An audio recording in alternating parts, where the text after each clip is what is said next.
In A Course in Miracles, Jesus invites us not to minimize fear. He invites us to look deeper at the conditions that are causing the fear in our mind, the beliefs and desires that are unquestioned and lurking just beneath the surface. In this beautiful video from an American pastor, the invitation is to come into prayer and to ask for help and succor at times of distress by being willing to question these beliefs and desires with the Spirit and to calm your sea. And now when he got into a boat, his disciples followed him. And suddenly a great tempest arose on the sea, so that the boat was covered with the waves. But Jesus was asleep. And then his disciples came to him and awoke him, saying, "Lord, save us, we are perishing." But he said to them, "Why are you fearful? Why are you fearful, O ye of little faith?" And then he arose and he rebuked the winds and the sea, and there was a great calm. And so the men marveled, saying, "Who can this be, that even the winds and the waves obey him?" The question of Jesus in their storm and in ours is, why are you afraid? At first we wonder if he's kidding, if he's teasing, if he's pulling a quick one. Kind of like one swimmer asking another, "Why are you wet?" How could we not be afraid? But then Jesus does not smile. He's dead earnest. He really wants to know, why are you afraid? He's serious, and so are the men to whom Jesus is posing this question. Here's how Matthew remembered the trip. He said, Jesus got into a boat, and his followers went with him, and a great storm arose on the lake. Matthew doesn't just use any word here for storm. This is not a storm. This is a seismos, S-E-I-S-M-O-S. A great seismos. We use that word when we describe an earthquake. Seismologists study earthquakes. Seismographs measure them.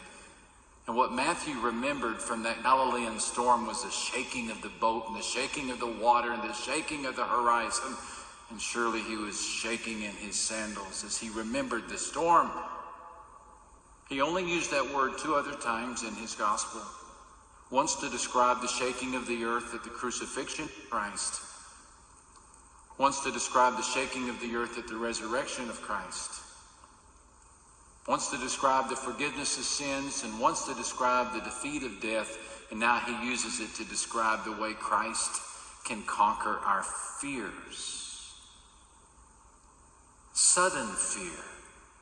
The older translation reads, "Suddenly a storm came upon the sea." Not all storms come suddenly, but some of them do. Some storms you can see coming from a distance, but then some storms just seem to jump up out of the grass like a lion and pounce on us.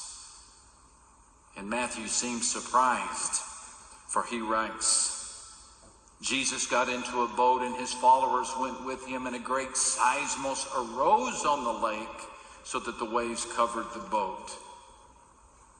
You'd expect a happier consequence to following Jesus than a storm, wouldn't you? Jesus' followers got into the boat, and a rainbow arched in the sky, or happy doves flew over, or the water was as smooth as glass. But Matthew connects these 2 phrases as if to say, get on board with Christ and you might get soaked with Christ. And his not so subtle and not so popular reminder is that followers of Christ get afraid as well. They grow fearful. It's not the absence of storms that sets us apart. It's the one we discover in the storm. And here's what the disciples discovered and who they saw in the storm. Here's the line that you want to underline in Matthew chapter 8. Jesus was sleeping. He was sound asleep. Could you sleep during a kettle drum concert? Could you sleep in a wind tunnel? Could you snooze in a roller coaster in a loopity-loop? Jesus is doing all three. And they wake him up. And Jesus lifts his head and he looks at the disciples and he looks at the storms and he asks an honest question. He says, "Why are you afraid?" Any chance he's asking you the same question? Life comes with fears.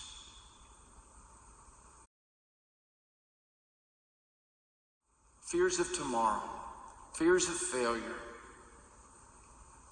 fears of economies, fears of wars. And fear in and of itself is not a sin,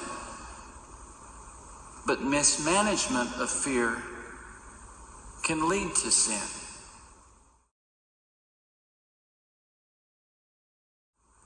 When we treat our fears with drunken binges or sullen moods or vice-like control, when we try to control the world that seems out of control, we exclude God and we subject ourselves to a position of fear, allowing anxiety to dominate us and define our lives. This is what Christ warns us against. More than any other command in Scripture, Jesus urges us, do not be afraid. Do not live in a state of fear. Do not place yourself in a position of fear. For God has not given us a spirit of fear. You see, the truth of the matter is fear will always knock on our door.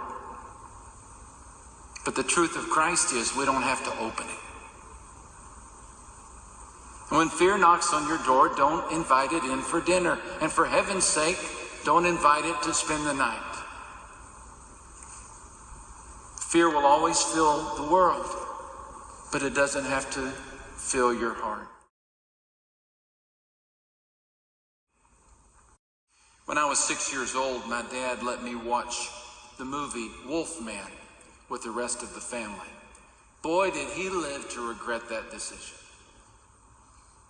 After the movie, I was convinced that Wolfman lived in our living room. And I was convinced that he lingered behind the couch, awaiting his meal of 6-year-old freckle-faced, red-headed boys. And the fact that I believed that Wolfman was in our living room proved problematic, because in order for me to get from our bedroom to the kitchen, I had to go through the living room. And my father had carefully taught me, when you wake up thirsty and you want a glass of water, don't wake me up, just walk into the kitchen and get it. But now all of a sudden I knew that Wolfman was in the living room.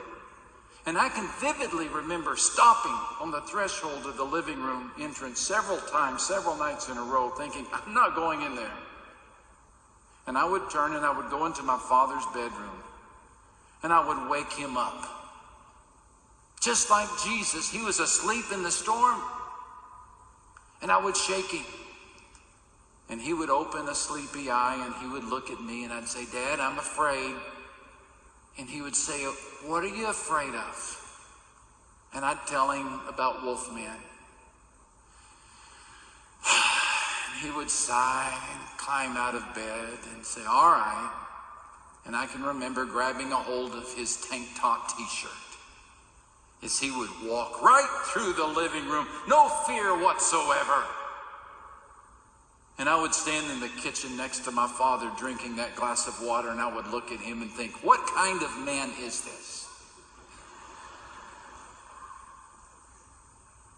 Jesus awoke from the afternoon nap, and he took one look at the storm,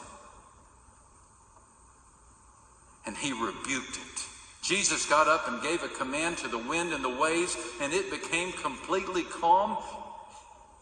He handled the great quaking with the great calming, and the sea became as still as a frozen lake, and the disciples were left wondering, what kind of man is this?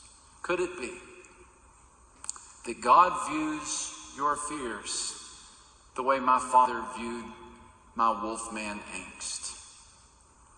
And could it be that all that stands between you and courage is a prayer to your Heavenly Father?